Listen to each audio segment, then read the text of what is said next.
ব্যোমকেশের ঘরে বসে রয়েছি। ব্যোমকেশের গোটা মুখে চিন্তার ছাপ ফুটে উঠছে। মাঝে মাঝে আমি সেদিকে তাকিয়ে দেখছি ব্যোমকেশ হাতের ডায়েরিতে যেন কিছু লিখে চলেছে। আমি জানালা দিয়ে বাইরে তাকিয়ে রয়েছি। বাইরে ঝিরিঝিরি বৃষ্টি হচ্ছে। এই সময়টা মাঝে মাঝে বৃষ্টি হয়, তবে বিকেলের দিকে কিন্তু সেই বৃষ্টিটা আস্তে আস্তে বাড়তে থাকে। কলকাতা শহরে ঝড় বৃষ্টি হলে জল জমে যায় খুব সহজে, আর টানা একদিন বৃষ্টি হলে পরিস্থিতি যা দাঁড়ায় তা বলার মতো নয়। ব্যোমকেশের কাছ থেকে সেই ভুতুরে বাড়ির তদন্তের কথাটা শোনার পর থেকে আমার কেমন যেন মনে হচ্ছিল, এই কেসটাও কি তাহলে তেমনই এসে দাঁড়াবে, নাকি এখানে অন্য কিছু থাকবে। এই কলকাতা শহরে যে মাঝে মাঝে অপরাধের একটা চক্র মাথা ছাড়া দিয়ে ওঠে, তারা মাঝে মাঝে ভুলে যায় এই শহরে ব্যোমকেশ বক্সী নামে কেউ একজন রয়েছে। যে কাজটা পুলিশ করতে পারে না, কিংবা সাধারণ মানুষের পক্ষে করা খুব একটা সহজ কাজ নয়, সেই কাজটা ব্যোমকেশ করতে পারে। আর সেই কেসে ব্যোমকেশের পাশে থেকে কাজ করার সুযোগ পেয়ে আমার নিজেরও ভালো লাগে। ব্যোমকেশ মাঝে মাঝেই বলে, অজিত, এখন তোমায় সত্যান্বেষীর একজন যথার্থ সহকর্মী বলে আমি দাবি করতেই পারি। তোমায় আমি কখনোই আমার সহকারী বলে ভাবিনি, সবসময় সহকর্মী বলে ভেবেছি। সে কথা তুমি কি জানো? তবে তোমার উন্নতি হচ্ছে। এখন তুমি মাঝে মাঝে আমার অনেক কিছু বুঝতে পারো যা আমি চট করে ধরতে পারি না। হয়তো ভবিষ্যতে তোমার আরও উন্নতি হলে অজিত, তাহলে তোমায় সলভ করিয়ে দেখা যাবে। ব্যোমকেশ যখন এমন কথা বলে তখন একদিকে যেমন ভালো লাগে, তেমন অন্যদিকে মনে হয় সত্যিই যদি কোনো একদিন ব্যোমকেশের অনুপস্থিতিতে আমায় কোনো কেস সলভ করতে হয়, তাহলে সেদিন আমায় বেশ সমস্যায় পড়তে হবে। ব্যোমকেশের মতো করে আমি নিজে ভাবতেও পারবো না, আর তার মতো করে কাজ করতেও পারবো না। তবে এই যে ব্যোমকেশ আমার ওপর ভরসা করে, এই ব্যাপারটাই আমার কাছে অনেক। ঘরের চেয়ারের উপর বসে থাকতে থাকতে ব্যোমকেশ একটু পরেই বলল, অজিত, তুমি কি কিছু বুঝতে পারছো? মৃতদেহ দেখে তো মনে হলো খুনটা হয়েছে রাত্রির দিকে, তবে মৃত্যুর অস্ত্রটা কিন্তু আশেপাশে কোথাও পাওয়া যায়নি। তুমি আর দাসবাবু তো গোটা ঘরটা ভালো করে খুঁজে দেখলে, কোথাও তো কিছুই নেই। সে তো নেই, তবে আমি সেটা বলছি না। আমি বলতে চাইছি, মৃতদেহ দেখে তুমি কি কি ধারণা করতে পারছো? এখানে বলে রাখা দরকার, দাসবাবুর সাথে সেই ভুতুরে বাড়ির মৃতদেহ দেখে এসে তারপর মৃতদেহটাকে পোস্টমর্টেমের জন্য পাঠিয়ে দিয়ে আমরা এইমাত্র বাড়িতে ফিরে এলাম। তারপর ব্যোমকেশের সাথে বসেছি তার ব্যাপারে আলোচনা করতে। মৃতদেহ উপুর হয়ে পড়েছিল, তার মানে তার কাঁধে আর গলায় আঘাতটা করা হয়েছে পেছনের দিক থেকে। তবে ওই বাড়িতে কিন্তু ব্যালকনির উল্টো দিক থেকে আসার কোনো রাস্তা নেই। আসতে হবে সামনের দিক থেকে, অর্থাৎ মৃতদেহ যেদিকে পড়েছিল। তার মানে ব্যাপারটা এমন দাঁড়াচ্ছে যে উনি হয়তো ব্যালকনির একপাশে লুকিয়েছিল, আর ভদ্রলোক মানে তন্ময় রায় বাইরে বেরিয়ে আসার সাথে সাথেই তার ঘাড়ে আঘাত করা হয়েছে।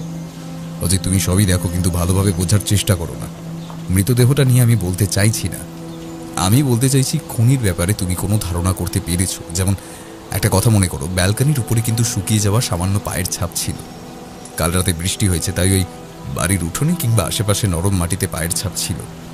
ওই পায়ের ছাপ এবং ব্যালকনির পায়ের ছাপ কিন্তু একই।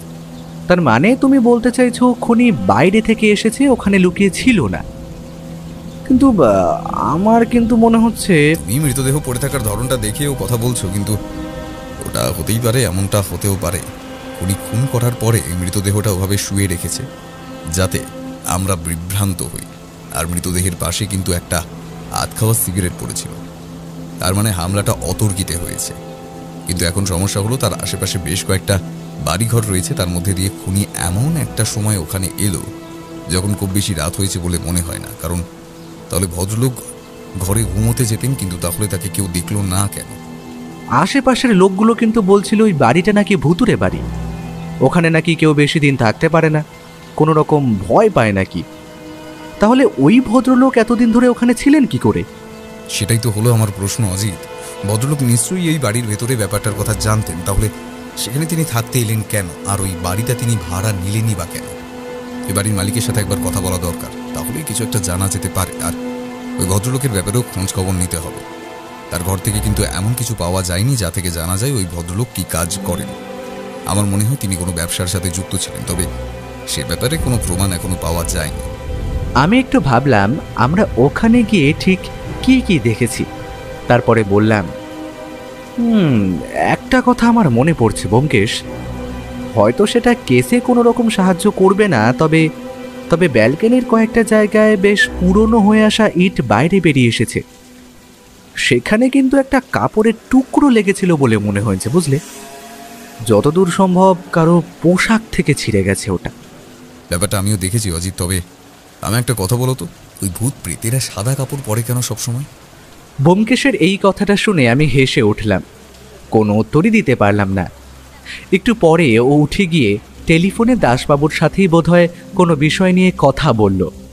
তারপর আবার চেয়ারে এসে বসে সিলিংয়ের দিকে তাকিয়ে চোখ বন্ধ করল। আমি উঠে পড়লাম। আগের কেসের ব্যাপারটা লিখে রাখতে হবে এই কদিনে। বেশ অনেকটা সময় নষ্ট হয়ে গেছে আমার, কাজটা আমায় করে রাখতে হবে। সে কাজে তো আমায় আর কেউ সাহায্য করবে না। এর মাঝে 2 দিন কেটে গেল। ব্যোমকেশ আর দাসবাবু মিলে দুবার কোথায় যেন বেরিয়ে পড়ল। আমি বুঝতে পারছিলাম ব্যোমকেশ তথ্য জোগাড় করছে এই কেসের ব্যাপারে তদন্ত করার জন্য। আমাদের তথ্য প্রয়োজন না হলে কোনো দিক থেকেই তদন্ত শুরু করা যাবে না। এই ভদ্রলোকের খুনটা কেন হলো আর তাকে খুনের পেছনের কারণ কি রয়েছে সেটা জানা দরকার। 3য় দিনের সকালের দিকে ব্যোমকেশ আমায় বলল, অজিত, আমায় একবার নিশিকান্তপুর যেতে হবে। এই তন্ময় রায়ের আসল বাড়ি নিশিকান্তপুরে। ব্যাপারটা তন্ময় রায়ের জিনিসপত্র থেকে কিছুটা জানা গেছে। তার কাছে দ্রুত চিঠি এসেছিল নিশিকান্তপুর থেকে, বোধহয় সেখানে তার পরিবার থাকে। তাদের কাছ থেকে যদি কিছু জানা যায় তাহলে সেটা জানতে হবে, তবে এর মধ্যে তোমায় একটা কাজ করতে হবে। কি কাজ বলো তো ব্যোমকেশ? আমি দাসবাবুকে নিয়ে ওই ভুতুরে বাড়িটার পাশের একটা ভদ্রলোকের সাথে কথা বলেছি। তাকে গোটা সমস্যাটাই জানানো হয়েছে। আমি 2 শহরে থাকবো না, সেই 2 দিন তুমি ওই ভদ্রলোকের বাড়িতে থেকে ওই বাড়িটার দিকে নজর রাখবে। তবে কাজটা তোমায় করতে হবে সন্ধ্যের পর থেকে ভোরবেলা পর্যন্ত। দিনের বেলা ও বাড়ির উপরে পুলিশের পাহারা থাকবে, তবে সন্ধ্যের পর পুলিশের পাহারা রাখলে ব্যাপারটা চোখে লাগবে। তাই অপরাধীরা তখন আর কিছুই করার চেষ্টা করবে না। তোমায় তখন কাজটা করতে হবে, পারবে তো? আজ পর্যন্ত এমন কিছু হয়েছে ব্যোমকেশ যে তুমি আমায় কাজ দিয়েছো অথচ আমি সেটা করতে পারিনি? সে কথা নয় অজিত, তবে কাজটা কিন্তু খুব সাবধানে করতে হবে। আমার মনে হয় সেখানে অপরাধীরা আবার ফিরে আসবে। সেখানে আমরা কিছু পাইনি, কিন্তু অপরাধীরা নিশ্চয়ই কিছু খুঁজে পাবে। যদি না পাই তাহলে কেসটা আমাদের অন্যভাবে ভাবতে হবে। এমন হতেই পারে তুমি নজর রাখলে অথচ কিছুই হলো না, তবে একটা সুযোগ আমাদের হাতছাড়া করা যাবে না। আরে তোমার কোনো চিন্তা নেই, আমি কাজটা ঠিকভাবেই করব। তবে তুমি কি সন্দেহ করছো বলো তো? প্রতিটা খুনের পেছনে একটা করে মোটিভ থাকে অজিত।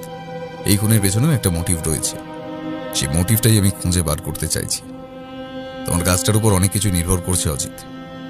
ঠিক সময় বৌঠান আমাদের ঘরে এসে ঢুকলো। তারপরে বলল, কি ব্যাপার বলো তো, তোমরা আবার নিজেদের মধ্যে কি নিয়ে এত সলা পরামর্শ করছো? সত্য, আমি 2 জন্য একবার শহরের বাইরে যেতে হবে, একটা ব্যাপারে খোঁজ নেওয়ার জন্য। পুলিশের কাছে কি আর কেউ নেই যে বারবার তোমাকেই যেতে হয়?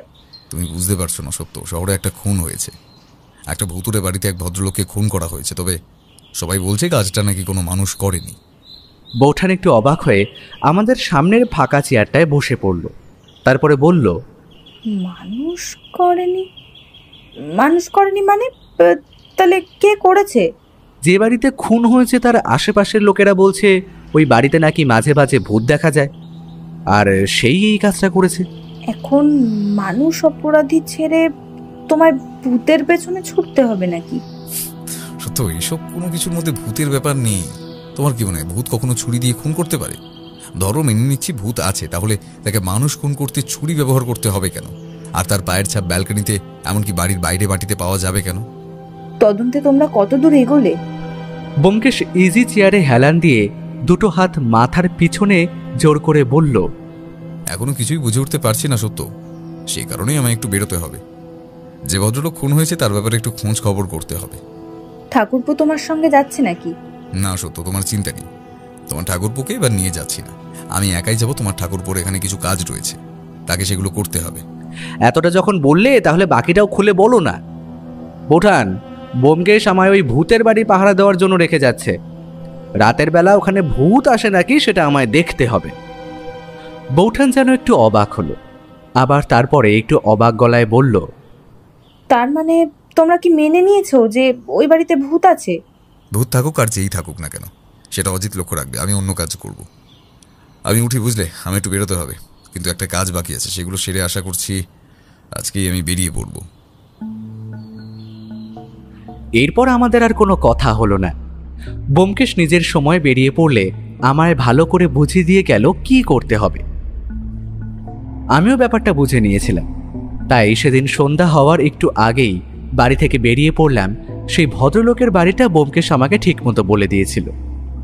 তার বাড়িতে গিয়ে তার সাথে কথা বলতেই দেখতে পেলাম ব্যোমকেশ তাকে সবই বুঝিয়ে রেখেছে। ভদ্রলোক আমায় দেখিয়ে দিলেন ঠিক কোথায় বসে আমি নজর রাখতে পারবো।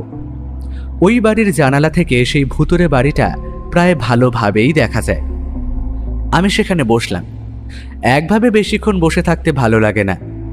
ঘরের দরজা ভেতর থেকে বন্ধ করে দিয়েছিলাম।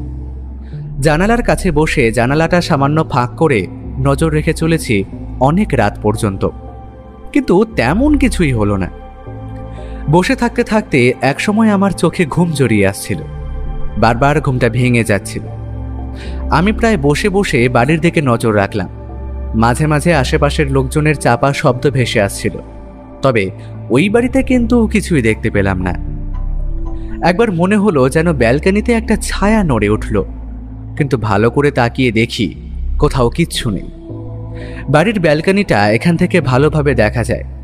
গোটা বাড়িটা অন্ধকার হয়ে আছে, এদিকে আলো আসার কোনো উপায় নেই। আকাশের চাঁদের আলোয় যতটুকু দেখা যায় ততটুকুই গোটা রাত অপেক্ষা করেও কিন্তু কিছুই হলো না। ভোরবেলার দিকে আমি সেই বাড়ি থেকে বেরিয়ে পড়লাম। পরদিন সকালে দাসবাবু একবার টেলিফোন করেছিলেন, আমার কাছ থেকে খবর নিতে চাইলেন ওই বাড়িতে আমি কিছু দেখতে পেয়েছি কিনা। তা আমি বললাম, গোটা রাত মশার কামড় ছাড়া আর কিছুই পাইনি দাসবাবু। আসলে বাড়িটার আশেপাশে এমন জঙ্গল রয়েছে যে মশার ভীষণ উপদ্রব। কিন্তু ব্যোমকেশবাবু অনুমান করেছিলেন ওই বাড়িতে কেউ না কেউ আসবে। আপনি তাহলে আজকের রাতটা নজর রেখে দেখুন। আশা করছি কাল সকালেই ব্যোমকেশবাবু এসে পড়বেন। তবে ব্যোমকেশবাবু কিছু খবর পেয়েছেন কিনা সেটা এখনো জানতে পারিনি। আচ্ছা, মৃতদেহ কি পোস্টমর্টেম করা হয়ে গেছে? কিছু জানতে পারলেন? ঘাড়ের উপর আঘাতটাই প্রথমে করা হয়েছে, তবে একটা অনুমান পুলিশের ডাক্তার করতে পারছে যে ঘাড়ের উপর আঘাতটা করার বেশ কিছু সময় পরে কিন্তু গলার নলটা কাটা হয়েছে। মাঝখানে এতটা সময় অপরাধী কেন নষ্ট করলো সেটাই বুঝতে পারছি না। অপরাধী? তার মানে আপনি স্বীকার করে নিচ্ছেন যে কাজটা কোনো মানুষ করেছে? মৃতদেহের হাতের নখের মধ্যে মানুষের চুল আর মাংস পাওয়া গেছে। মনে হয় হাতাহাতির সময় কোনোভাবে তন্ময় রায়ের একটু বড় নখের মধ্যে অপরাধীর শরীরের কোনো একটা অংশ এসেছিল। তখনই তার শরীরের একটা আঁচড় লাগে, আর সেই সময় তার নখের মাংস, আসলে মাংস নয়, চামড়ার কিছুটা অংশ উঠে আসে। এবার যদি অপরাধী ভূত হয় তাহলে তো তার কোনো শরীর নেই অজিতবাবু। তাই এক্ষেত্রে আমরা অনুমান করে নিচ্ছি কাজটা কোনো মানুষ করেছে। আমি একটা ব্যাপারে নিশ্চিন্ত হলাম। ব্যোমকেশ বলেছিল কাজটা কোনো মানুষ করেছে। এখন পোস্টমর্টেম রিপোর্ট থেকেও সেটা প্রমাণ হয়ে যাচ্ছে। তাই মনে মনে কিছুটা শান্তি পেলাম যে আমায় অন্তত ও বাড়িতে ভূতের ওপর নজর রাখতে হবে না। সেদিন সন্ধ্যাবেলা আগের মতোই সেই জানালাটার কাছে গিয়ে বসলাম অনেক রাত পর্যন্ত। তেমন কিছুই হলো না। আবার চোখ ঘুমে জড়িয়ে আসছিল, একটু চোখটা বন্ধ হয়ে এসেছিল মনে হয়। হঠাৎ করে কি মনে হলো চোখটা খুলে ফেললাম, আর তখনই দেখতে পেলাম ব্যালকনির সামনে কেউ একটা দাঁড়িয়ে আছে, আর তার উপরে একটা সাদা কাপড়। সাদা কাপড়টা যে কোনো সাধারণ একটা পোশাক সেটা বোঝাই যাচ্ছিল। আগেই বলেছি আকাশে চাঁদের আলো রয়েছে, আর চাঁদের আলো এই বাড়ির ব্যালকনির উপর সরাসরি এসে পড়ছে।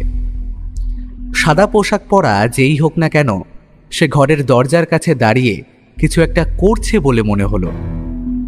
ব্যোমকেশ আমায় বলে দিয়েছিল যদি ওখানে কাউকে দেখা যায় তাহলে তেমন কিছু না করে ব্যাপারটা দেখতে। তাই আমিও জানালার পাল্লাটা আর একটু ফাঁক করে সামনের দিকে তাকিয়ে দেখতে লাগলাম। একটু পরেই কিন্তু যে এসেছিল সে ব্যালকনির অন্য দিকে অদৃশ্য হয়ে গেল। কিন্তু একটা ব্যাপার আমার মনের মধ্যেই রয়ে গেল। ব্যালকনির ওদিক থেকে তো নিচে নামা যায় না। ওদিকে ছাদে যাওয়ার একটা সিঁড়ি রয়েছে বটে, সেই সিঁড়ি দিয়ে তো ছাদে ওঠা যাবে, নিচে নামা যাবে না। এমনটা ভেবে চলেছি, হঠাৎ করে বিদ্যুৎ পৃষ্ঠের মতো আমার একটা কথা মনে পড়ে গেল। আর তারপরেই বুঝতে পারলাম সেদিন কেন অপরাধী সামনের দিক থেকে আসার পরেও আমার মনে হয়েছিল সে পেছনের দিক থেকে আক্রমণটা করেছে। তবে এখান থেকে বাড়ির পেছনের দিকটা ভালোভাবে দেখা যায় না। তবুও আমি যতটা পারলাম দেখার চেষ্টা করলাম, কিন্তু আর কিছুই দেখা গেল না। তারপর হঠাৎ করেই মনে হলো বাড়ির ছাদে কেউ যেন একটা দাঁড়িয়ে রয়েছে। ব্যাপারটা দেখতে গিয়ে জানালার পাল্লাটা আরো বেশি ফাঁক করেছি। এমন সময় ছাদে দাঁড়িয়ে থাকা লোকটা আমার দিকে ঘুরে তাকালো। তারপর হঠাৎ করেই ছাদের উল্টো দিকে যেন দৌড়তে শুরু করলো। আমি বুঝতে পারলাম না আমার এখন কি করা উচিত। এখান থেকে বেরিয়ে গিয়ে সেই বাড়ির ভেতরে ঢোকা যায়, কিন্তু আমার কাছে কোনো অস্ত্র নেই। অপরাধীর কাছে কোনো অস্ত্র থাকলেও থাকতে পারে। ব্যাপারটা একটু বাড়াবাড়ি হয়ে যাবে মনে হলো। তাই আমি জানালাটা পুরোটা খুলে দিয়ে যতটা দেখা যায় দেখার চেষ্টা করলাম, কিন্তু আর কিছুই দেখা গেল না। আমি মনে মনে নিশ্চিন্ত হয়ে গেলাম। অপরাধী মানুষ, কারণ তাকে আমায় দেখে ভয় পেয়ে দৌড়তে হয়েছে উল্টো দিকে। ব্যোমকেশ পরদিন দুপুরে ফিরে এলো। তাকে সমস্ত ব্যাপারটা জানাতেই ব্যোমকেশের মুখটা কেমন যেন একটু হাসি হাসি বলে মনে হলো। আমার কথা শেষ হতে এসে বলল, অনুমানটা আমি ঠিকই করেছিলাম অজিত। ও বাড়িতে কেউ না কেউ আসবে, তার মানে ও বাড়িতে কিছু একটা আছে, এমন কিছু একটা যেটা আমরা দেখিনি। কিন্তু ও বাড়ির ঘরটা তো আমরা ভালো করে খুঁজে দেখেছিলাম।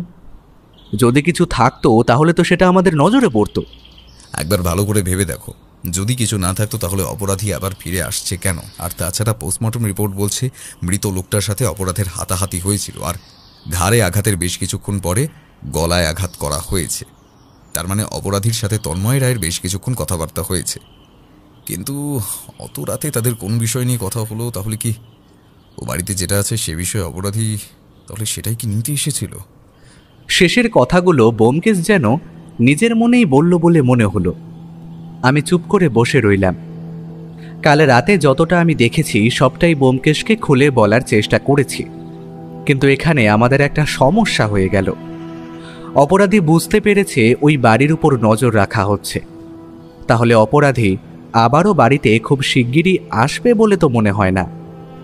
ব্যোমকেশও বাড়ির আশেপাশে পুলিশি পাহারা বসিয়ে দিল। রাতের বেলা সে বাড়ির উপর নজর রাখতে ওই পাশের বাড়ির ভদ্রলোককে বলে দেওয়া হলো। ব্যোমকেশ অন্য একটা কাজ করতে লাগলো। তন্ময় রায়ের ব্যাপারে আরও খোঁজ খবর নিতে লাগলো, কিন্তু তার ব্যাপারে আমায় এসে কিছুই বলেনি। দাসবাবুর সাথে তার বোধ হয় এই নিয়ে কথা হয়েছে বটে, কিন্তু আমি নিজে কিছুই জানি না। এরপর প্রায় একটা সপ্তাহ কেটে গেল। ব্যোমকেশ নিজে আমায় কিছু বলছিল না, তাই আমিও কিছু জানতে চাইছিলাম না। একসময় মনে হলো ব্যোমকেশ বোধ হয় কেসটার ব্যাপারে ভুলেই গেছে। তাই একদিন দুপুরে খাওয়া দাওয়ার পরে তার ঘরে বসে থাকতে থাকতে বললাম, এই ব্যোমকেশ, ওই ভুতুরে বাড়ির কেসটা কি তুমি ছেড়ে দিলে? কেন বলো তো?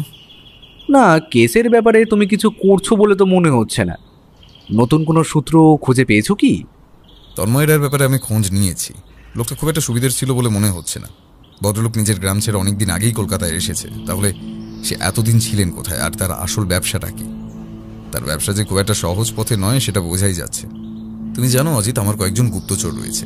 তারা খবর দিয়েছে তন্ময় রায়ের সাথে অপরাধীদের কিছু একটা সম্পর্ক রয়েছে। আর সম্প্রতি অর্থাৎ মাসখানেক আগে শহরে একটা বড় চুরি হয়েছিল। বেশ কিছু সোনার জিনিসপত্র আর বেশ কিছু টাকাও চুরি হয়েছে। পুলিশের অনুমান সেই সমস্ত কিছুর সাথে তন্ময় রায়ের একটা যোগ রয়েছে। একটা গোটা দল পিছনে রয়েছে, তবে চুরি করা জিনিসগুলো কোথায় গেল সেগুলো কিন্তু উদ্ধার করা যায়নি এখনো। তোমার কি মনে হয় সেগুলো ওই বাড়িতে কোথাও আছে? একটা সন্দেহ যে হচ্ছে না তা নয়, তবে ও বাড়িতে এখনো তল্লাশি চালাতে যাওয়া যাবে না, তাহলে অপরাধীরা সাবধান হয়ে যাবে। আমি চাইছি ওই বাড়িটাকে কয়েকদিন অরক্ষিত অবস্থায় রেখে দেবো। তবে পুলিশের পাহারা রয়েছে, সেটা অপরাধীদের বোঝার কথা নয়। কিন্তু অপরাধীরা একটা ভুল না করলে এই কেসে কিছুই করা যাবে না। তাই আমি অপেক্ষা করছি তাদের একটা ভুল পদক্ষেপের। আর তারা যদি ওই বাড়িতে না আসে? আসবে অজিত, আসবে। যখন ওরা দেখবে পুলিশ এমনকি আমি কেস থেকে হাত গুটিয়ে নিয়েছি, তখন ওরা নিশ্চয়ই ও বাড়িতে আসবে। আর তখনই কিছু একটা করা যাবে, তার আগে নয়। এই কেসে আমাদের অপেক্ষা করা ছাড়া আর কিছুই নেই। তবে তন্ময়েরা এর আগে কোথায় থাকতেন এবং কাদের সাথে মেলামেশা করতেন সে ব্যাপারটা আমরা খোঁজ খবর চালাচ্ছি। সেখান থেকে কিছু একটা বেরিয়ে এলেও আসতে পারে। ব্যোমকেশের কথা শুনে আমি বুঝলাম ব্যোমকেশ সত্যিই অপেক্ষা করছে। এই কেসের ব্যাপারে এখন অপেক্ষা করা ছাড়া আর কিছুই নেই। তখন আমি আর তাকে বিরক্ত করলাম না। আমি নিজের মতো নিজের কাজ করতে লাগলাম। ব্যোমকেশ নিজের মতো তার নিজের কাজ করতে লাগলো। এর মধ্যে একদিন দাসবাবু আমাদের বাড়িতে এলেন। আমিও সেখানেই ছিলাম। চা শেষ করে দাসবাবু বললেন, আপনি নিশ্চিত ব্যোমকেশবাবু যে অপরাধীরা ওই বাড়িতে আবার আসবে? আর ওই বাড়িতে কিছু একটা লুকিয়ে রাখা হয়েছে, সেটা আপনি এত নিশ্চিতভাবে কি করে বলছেন? আমি শহর ছেড়ে বাইরে যাওয়ার আগে অজিতকে বাড়িটা পাহারা দিতে বলেছিলাম, এটাই দেখার জন্য যে ও বাড়িতে কেউ আসে নাকি। একটা কথা আপনি ভেবে দেখুন, যে বাড়িতে একটা খুন হয়েছে, সে বাড়িতে অপরাধীরা আবার আসবে কেন? নিশ্চয়ই কোনো একটা কারণে আসবে, আর সেটাই আমি দেখতে চাইছিলাম। এখন যখন সেটা হয়েছে তখন তারা আবারও বাড়িতে আসবে। পুলিশের পাহারা আপনি একটু কমিয়ে দিন। প্রয়োজন হলে যে কোনো একজনকে ওই আশেপাশের কোনো একটা বাড়িতে থেকেও বাড়িতে নজর রাখতে বলুন। সেদিন যে এসেছিল সে হয়তো ঘরের তালাটা খুলতে পারেনি, সে বুঝতে পারেনি ও বাড়ির ঘরে তালা থাকবে। এরপরে যখন সে আসবে কিংবা অন্য কেউ এলে সে কিন্তু তৈরি হয়েই আসবে। তাহলে ব্যাপারটা ঠিক কবে হবে সে বিষয়ে আপনি কিছু বলতে পারবেন? সেটা বলা মুশকিল দাসবাবু। ব্যাপারটা আজ রাতেও হতে পারে কিংবা পরেও হতে পারে। এখানে আমি কিছুই অনুমান করতে পারছি না, তবে অপরাধী যে আসবে সেটা অনুমান করতে পারছি। দাসবাবু বোধহয় খানিকটা হতাশ হয়েই ফিরে গেলেন। তারপরে একদিন ব্যোমকেশ আর আমি বাড়ি থেকে বেরিয়ে সেই ভুতুরে বাড়ির কাছে গিয়ে পৌঁছলাম। ভুতুরে বাড়ির সেই ব্যালকনিটার কাছে এসে দেখতে পেলাম ঘরের দরজায় আগের মতোই তালা ঝুলছে। ব্যালকনির পেছনের দিক থেকে সিঁড়ি উঠে গেছে ছাদে। আমি ব্যোমকেশকে নিয়ে সেদিকে গেলাম আর বললাম, আমার মনে হয় অপরাধী সেদিন বাড়ির উঠোন থেকে ভেতরে এলেও পালাবার সময় বোধহয় এই ছাদ দিয়ে, তারপরে ছাদের পেছনে যে গাছটা রয়েছে সেখান থেকে নেমে গিয়েছিল। কারণ উঠোনে যে পায়ের ছাপ পাওয়া গেছে সেটা শুধুমাত্র আশার, এমনকি ব্যালকনিতেও সেই একই রকম পায়ের ছাপ পাওয়া গেছে। চলে যাওয়ার পায়ের ছাপ কিন্তু পাওয়া যায়নি। কিন্তু এটার কারণ কি সেটাই বুঝতে পারলাম না। অপরাধীর পালাবার এত তাড়া ছিল কেন? এটা একটাই কারণ হতে পারে অজিত, সেদিন অপরাধীকে কেউ দেখতে পেয়েছিল। কিন্তু আশেপাশের লোকেদের সাথে তো আমরা কথা বলেছি। তাহলে যদি তাকে কেউ দেখতে পায় তাহলে সেদিন কেউ জানালো না কেন? আর যদি ভূতের ব্যাপারটাই কেউ মনে করে ভয় পায় তাহলে তো সেটা আমাদের জানানো দরকার ছিল, কিংবা পুলিশকে।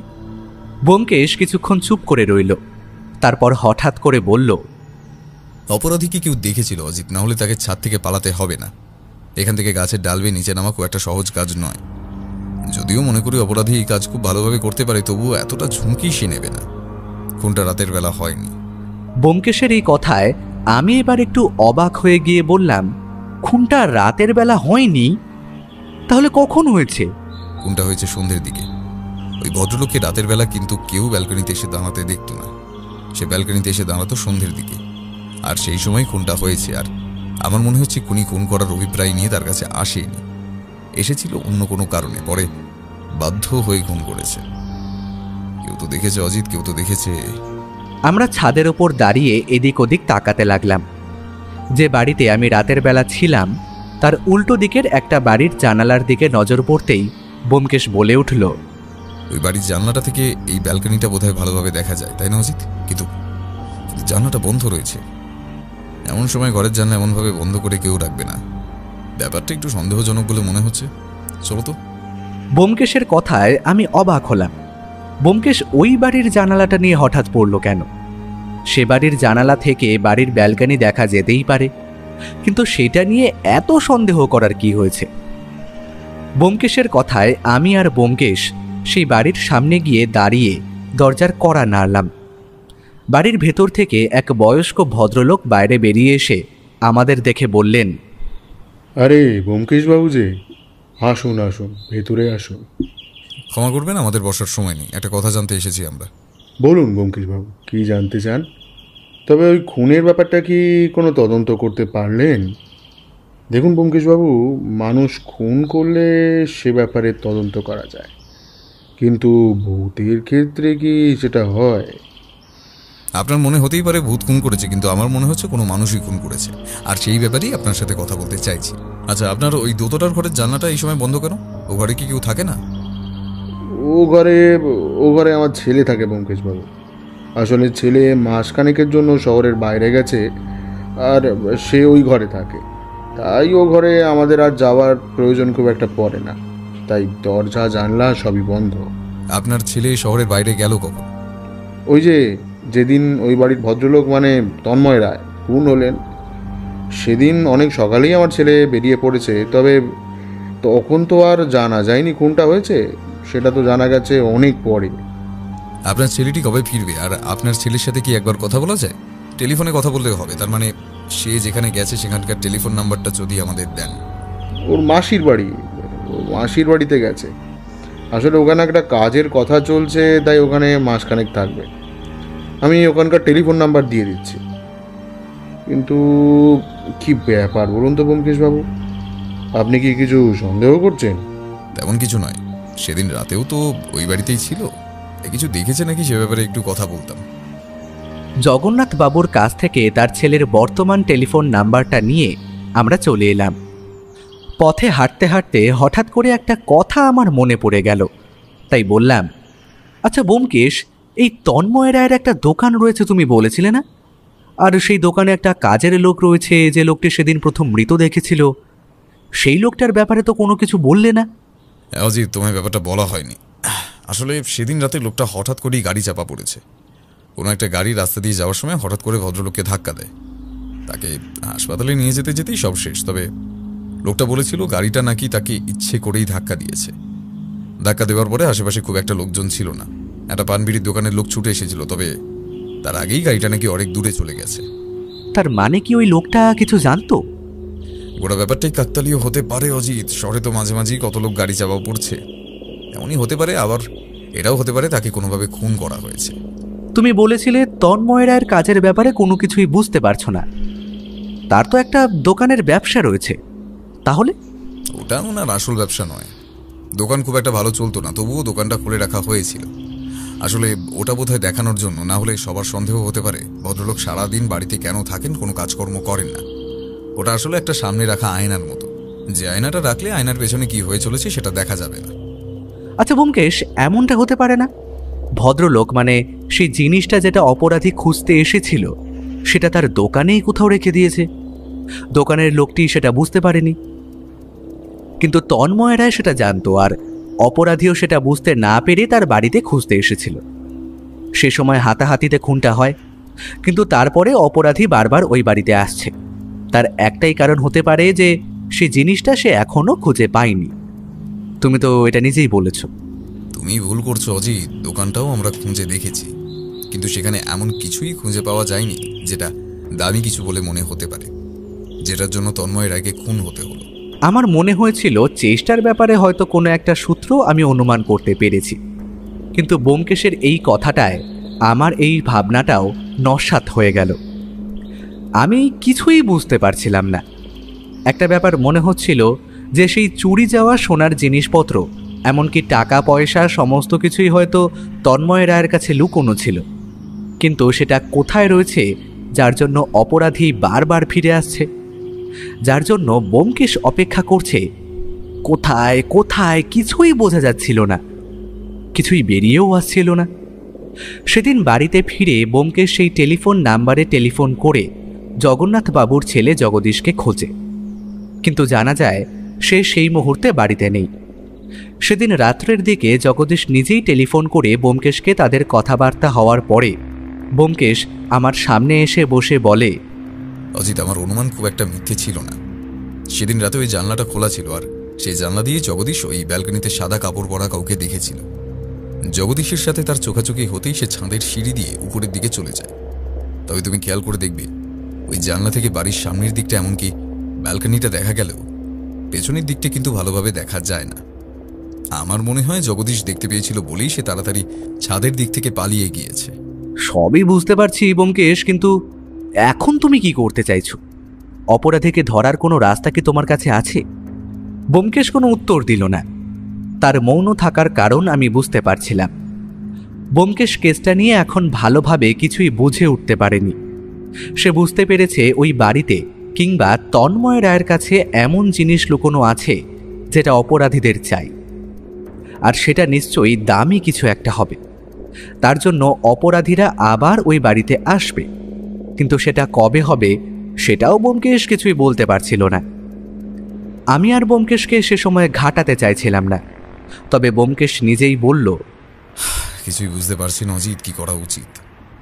একবার মনে হচ্ছে আমাদের একটা ভুলের জন্য যদি অপরাধী ওই জিনিসটা নিয়ে বেরিয়ে যায়, একটা কাজ করা যেতে পারে, ওই বাড়িটা গিয়ে খুঁজে দেখে জিনিসটা বার করে নেওয়া যেতে পারে, কিন্তু তাহলে অপরাধীদের আর ধরা যাবে না। তাই আমি ওই কাজটা করতে চাইছি না। অপরাধীদের ধরতে গেলে এইটুকু তো করতেই হবে ব্যোমকেশ। তুমি চিন্তা করো না, ও বাড়ির আশেপাশে তো পুলিশের পাহারা রয়েছে। সে তো আছে অজিত, তবুও কেমন যেন মনে হচ্ছে কেসটা মনে হয় আমি সমাধান করতে পারবো না। অপরাধীকে ধরতে না পারলে কেসের সমাধান হবে না, তবে তাতে আমার কোনো আপত্তি নেই। সব কিছু সমাধান হবেই এমনটা তো নয়। এর আগেও এমন কিছু কেস আমার হাতে এসেছে যেগুলোর আমি সমাধান করতে পারিনি, তবে তার শেষ পর্যন্ত গিয়েছি। এই কেসটাও যদি তেমনই হয় তাহলেও সমস্যা নেই, তবে লুকিয়ে রাখা জিনিসটা খুঁজে বার করতে হবে। আমি নিশ্চিত অজিত, চুরি যাওয়া সেই সোনার জিনিসগুলোই লুকোনো আছে। টাকাগুলো হয়তো আর পাওয়া যাবে না, কিন্তু সোনার জিনিসগুলো পাওয়া যাবে। তুমি তো তোমার দিক থেকে সবটাই চেষ্টা করছো, তাহলে এর পরেও যদি কিছু না হয় তাহলে তো আর কিছু করার নেই। আর আমি জানি ব্যোমকেশ, তুমি তোমার কেসের ব্যাপারে তদন্তে কখনই কোনো খামতি রাখো না। ঠিক সেই সময় বৌঠান এসে আমাদের ঘরে ঢুকলো। চায়ের কাপ নামিয়ে রাখতে রাখতে বলল, কি ব্যাপার, মুখটা এমন লাগছে কেন? সত্য মনে হচ্ছে এই কেসটার সমাধান আমি করতে পারবো না। অপরাধী ধরা দিতে চাইছেই না। এমন কোনো সূত্রই নেই যেটা থেকে অপরাধীকে খুঁজে বার করা যাবে। তন্ময় রায় মারা গেছে, তার কাজের ছেলেটিও মারা গেছে। এমন কেউ নেই যে অপরাধীকে দেখেছে। যে দেখেছে সেও পুরোপুরি ভালোভাবে দেখেনি, এমনকি অজিতও দেখেছে অনেকটা দূর থেকে। তাকে চেনার উপায় নেই। তার মানে তোমাদের সেই ভুতুড়ে বাড়িতে আসলে ভূত থাকে না, মানুষ থাকে, তাই তো? হ্যাঁ সত্য, মানুষ থাকে, আর মানুষই ওই খুনটা করেছে। তবে এখন সমস্যা হলো তাকে খুঁজে বার করবো কি করে। কেন? ঠাকুরপো তো বলেছিল ওই বাড়িতে নাকি কিছু একটা লুকিয়ে রাখা আছে, আর তার জন্য অপরাধী আবার ওখানে আসবে, আর তখনই তোমরা তাকে ধরবে। অপরাধী আসছে না সত্য, অপরাধী বোধহয় বুঝতে পেরেছি আমরা পুলিশ পাহারা বসিয়েছি, তাই সে আর আসছে না। তাহলে একটা কাজ করো, এমন কোনো একটা ব্যবস্থা করো যাতে সবাই বুঝতে পারে যে পুলিশি পাহারা তুলে নেওয়া হয়েছে, তাহলেই সে আসবে। আর ওই বাড়িতে তোমরা আরো একবার যাও, গিয়ে ওইখানটা খুঁজে দেখো। তোমরা যদি ওখান থেকে খুঁজে আসো তাহলে অপরাধী মনে করবে যে তোমাদের তদন্ত শেষ হয়ে গেছে, তোমরা জিনিসটা হয় খুঁজে পেয়ে গেছো, না হলে খুঁজে না পেয়ে চেষ্টা ছেড়ে দিয়েছো। তারপরে সে আবার একটা সুযোগ পাবে। বৌঠান কথাগুলো বলে আবার চলে গেল, আর ব্যোমকেশ চা খেতে খেতে চুপ করে কি যেন ভাবতে লাগলো, কিন্তু আমায় কিছুই বলল না।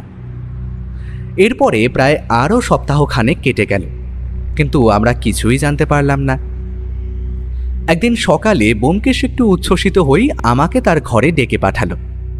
আমি ঘরে ঢুকতেই দেখতে পেলাম ব্যোমকেশের মুখে একটা ঔজ্জ্বল্য। ব্যোমকেশ বোধহয় কোনো একটা ব্যাপার নিয়ে বেশ খুশি হয়েছে, তাই আমিও হাসতে হাসতে বললাম, আরে কি ব্যাপার বলো তো ব্যোমকেশ, তোমার মুখটায় এমন হাসি? মনে হচ্ছে অপরাধীর সন্ধান পেয়ে গেছো। হ্যাঁ অজিত, হ্যাঁ অজিত, অপরাধীর সন্ধান পেয়ে গেছি। আসলে অপরাধী যে কি সেটা তুমি ধারণা করতে পারবে না, তবে একটা গোটা দল পেছনে রয়েছে। তবে তাদের মধ্যে একজনকে আমরা ধরতে পেরেছি। কি করে ধরলে ব্যোমকেশ? তোমার জগন্নাথবাবুকে মনে আছে? সেই যে জগন্নাথবাবু যার ছেলে জগদীশ একদিন জানলা থেকে ওই বাড়ির ব্যালকনিতে কাউকে দেখতে পেয়েছিল। হ্যাঁ মনে আছে, ওই ভদ্রলোকই তো আমাদের টেলিফোন নাম্বারটা দিয়ে সাহায্য করেছিলেন, না হলে তো আমরা অপরাধীদের ওভাবে পালিয়ে যাওয়ার কোনো কারণই খুঁজে পাচ্ছিলাম না। তাহলে তোমার এটাও মনে আছে জগন্নাথবাবুর বাড়িটা ওই ভুতুরে বাড়ির ঠিক পাশে? আমি ওই বাড়িটার পেছনের দিকটা ভালোভাবে খুঁজে দেখেছি অজিত, সেখানে কোনো পায়ের ছাপ পাওয়া যায়নি, এমনকি অন্য কিছু পাওয়া যায়নি যা থেকে অনুমান করা যায় অপরাধী পেছনের দিক থেকে পালিয়েছে। পেছনের দিকে পাঁচিলটা সামান্য উঁচু, সেখান থেকে পালিয়ে যাওয়াটাও সহজ নয়। তার চেয়ে জগন্নাথবাবুর বাড়ির পাশেরটা নিচু ছিল। সেখান থেকে অনায়াসেই পাঁচিল টপকে পালানো যায়। সত্যের কথা মতো আমি পুলিশের পাহারা তুলে ফেলি এবং দাসবাবুকে নিয়ে ওই বাড়ির ভেতরে ঢুকে 4-5টা খুঁজে দেখি। একসময় বাড়ির বাইরে এসে আশেপাশে কয়েকজনের সাথে কথাবার্তা বলি এবং সকলকে জানাই ওই বাড়িতে আমরা কিচ্ছু খুঁজে পাইনি। আমরা যা অনুমান করেছিলাম তা হয়তো মিথ্যে। আমরা এই কেসটা ছেড়ে দিচ্ছি আর পুলিশের পাহারাও তুলে নিচ্ছি। তারপরে কি হলো? অপরাধী এলো? সবার সামনে পুলিশি পাহারা তুলে নেওয়ার কথা বললেও একজন কিন্তু সে বাড়িতে রাতের বেলা অপেক্ষা করত, যে বাড়িতে আমি তোমায় থাকতে বলেছিলাম। সে ভদ্রলোককে ভালোভাবে বলে দেওয়া হয়েছিল যেন এই কথাটা তিনি কাউকে না বলেন।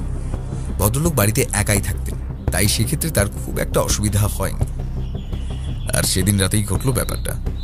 যে পুলিশ অফিসারকে আমি ওখানে থাকতে বলেছিলাম সেও বাড়ির ব্যালকনিতে একজনকে দেখতে পেয়েই বাড়ি থেকে বেরিয়ে আসে, তারপর সুযোগ বুঝে বাইরে সিঁড়ি দিয়ে ব্যালকনির কাছে উঠে যায়। ঘরের দরজা তখন খোলা রয়েছে। সে দরজার কাছে অপেক্ষা করতে থাকে। একটু পরেই ঘরের ভেতর থেকে একজন একটা পুতুল নিয়ে বাইরে বেরিয়ে আসে। তোমার বোধহয় মনে আছে অজিত, তন্ময়ের ঘরে কিন্তু একটা পুতুল ছিল। আমরা সেটাকে অতি সাধারণ একটা পুতুল ভেবে তেমন গুরুত্বই দিইনি, কিন্তু ওই পুতুলটাই ছিল কিন্তু আসল। ওই পুতুলের ভেতরে সেলাই করে সোনার সমস্ত কিছু রাখা হয়েছিল। এবার সমস্যা হলো অপরাধী কি করে জানতে পারলো ওই পুতুলটার মধ্যে সোনার জিনিসগুলো রয়েছে। আমার মনে হয় সে আমাদের মতো ঘরটা খুঁজে দেখেছে, তারপর পুতুলটাকে কোনোভাবে হাতে তুলে নিতে সেটা ভারী বলে মনে হয়, সেটা নিয়ে বাইরে বেরিয়ে আসে। আর তখনই আমাদের মোতায়েন করা পুলিশ অফিসারটি তাকে গ্রেফতার করে। তবে তুমি অনুমান করতে পারছো অজিত সে অপরাধীকে? আমি ব্যোমকেশের মুখের দিকে তাকিয়ে দেখলাম ব্যোমকেশের মুখে একটা হাসি, বড্ড রহস্যময় হাসিটা। আমি কিছুই বুঝতে পারছিলাম না, তাই বললাম, কিন্তু ব্যোমকেশ, আমি তো কিছুই বুঝতে পারছি না। তুমি কি বলতে চাইছো বলো তো? অপরাধীটা আসলে কি? ব্যোমকেশ দুটো হাত চেয়ারের পেছন দিকে রেখে আমার দিকে এক দৃষ্টিতে কিছুক্ষণ তাকিয়ে থেকে বলল, আমাদের রেখে আসা সেই পুলিশ অফিসারটি আসলে গ্রেফতার করেছিল জগন্নাথ বাবুকে। ব্যোমকেশের কথা শুনে আমি বেশ অবাক হলাম। সে কি, জগন্নাথবাবু এই সমস্ত কিছু করেছে? তার মানে সেদিন জগদীশ আসলে তার বাবাকে দেখেছিল? না অজিত, জগদীশ আসলে যাকে দেখেছিল সে জগন্নাথ বাবু ছিল না, সে ছিল অন্য কেউ। আগেই বলেছি গোটা ব্যাপারটার মধ্যে অনেকেই রয়েছে। চুরিটা অন্য কেউ করেছিল, তবে তন্ময় রায়কে এখানে থাকতে দেওয়ার ব্যবস্থাটা করেছিলেন জগন্নাথ বাবু। ওই বাড়িটাকে ভুতুরে বলে চালিয়ে দেওয়ার পেছনেও বোধহয় তার হাত কিছুটা রয়েছে। এই ব্যাপারগুলো আমি পরে জানতে পেরেছি। সেখানে থাকলে তার কাজের সুবিধা হবে, আর কেউ তাকে সন্দেহ করতে পারবে না। তবে কোনটা কিন্তু তিনি করেননি, করেছিল অন্য কেউ। তন্ময় রায়ের সাথে চুরি যাওয়া জিনিসপত্রগুলো নিয়ে একটা ঝামেলা হয়। ওদের মধ্যে তন্ময় রায় সেগুলো বের করে দিতে অস্বীকার করেন, আর তখনই সেই খুনি তন্ময় রায়কে খুন করে, তারপর সেখান থেকে ভয় পেয়ে পালিয়ে যায়। আমার মনে হয় সে খুঁজে দেখেছিল, কিন্তু সোনার জিনিসগুলো সে ঘরের মধ্যে পায়নি। তারপর সেই কাজটা করতে থাকেন জগন্নাথবাবু নিজে। আমার মনে হয় তুমি যাকে দেখেছিলে সে জগন্নাথবাবুই ছিল, আর অপরাধীকে সেদিন পালিয়ে যেতে সাহায্য করেছিল জগন্নাথবাবু নিজে। পুলিশের কাছেই সমস্ত কিছু তিনি নিজেই স্বীকার করেছেন। আশা করছি কিছুদিনের মধ্যেই দলের বাকিদেরও গ্রেফতার করা যাবে। এই কারণেই কি ওই একটা দিনের পর ওই বাড়িতে আর অপরাধী কখনো ফিরে আসেনি? কারণ জগন্নাথবাবু জানতেন আশেপাশে পুলিশের পাহারা রয়েছে। তাছাড়া তুমি ব্যাপারটা দেখছো, তাই তিনি আর কোনো রকম বিপদ বাড়াতে চাননি। যেই তুমি বললে চেষ্টা ছেড়ে দিয়েছো, সেদিন রাতেই তিনি নিজে এসে ওটা খুঁজে নিয়ে যেতে চাইল। তবে একটা কথা কিন্তু মানতেই হবে অজিত, অপরাধীদের মস্তিষ্ক আমাদের মতো সত্যান্বেষীদের চেয়ে খুব একটা কম নয়। কিন্তু আমরা যেটা খুব সহজে খুঁজে বার করতে পারিনি, সেটা কিন্তু জগন্নাথবাবু খুব সহজেই খুঁজে বার করে ফেলেছিলেন। এমন একটা অপরাধের সঙ্গে টক্কর দিতে বেশ ভালো লাগে অজিত। তবে আজকাল আর এমন অপরাধী খুঁজে পাওয়া যায় না। তুমি এই কথাটা কিন্তু মাঝে মাঝেই বলো, কিন্তু আসলে কি বলতে চাও বলো তো? তুমি অপরাধের প্রশংসা করো নাকি অন্য কিছু? ব্যোমকেশ আমার কথায় হেসে উঠল। একটু পরেই বৌঠান এসে আমাদের ঘরে ঢুকলো। ব্যোমকেশকে ওভাবে হাসতে দেখে বলল, কি ব্যাপার বলো তো? আজ বেশ খুশি খুশি বলে মনে হচ্ছে। সেই কেসটা কি সমাধান হয়ে গেছে? হয়ে গেছে, সত্য হয়ে গেছে।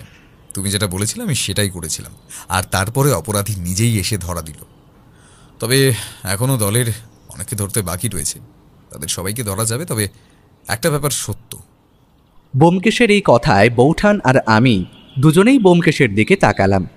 ব্যোমকেশ বলল, ওই বাড়িতে পুতুলটাকে দেখে কিন্তু আমারও একটু খটকা লেগেছিল, তবে আমি ভাবতে পারিনি পুতুলটার মধ্যেই সোনার জিনিসগুলো লুকিয়ে রাখা রয়েছে। তন্ময় রায় খুব মাথা খাটিয়ে কাজটা করেছিল, তবে তাকে খুন হতে হলো আচমকা। সত্য, তুমি যদি আমায় সেদিন ওই কথাটা না বলতে, তাহলে হয়তো আমরা এখনো এইভাবেই অপেক্ষা করে যেতাম।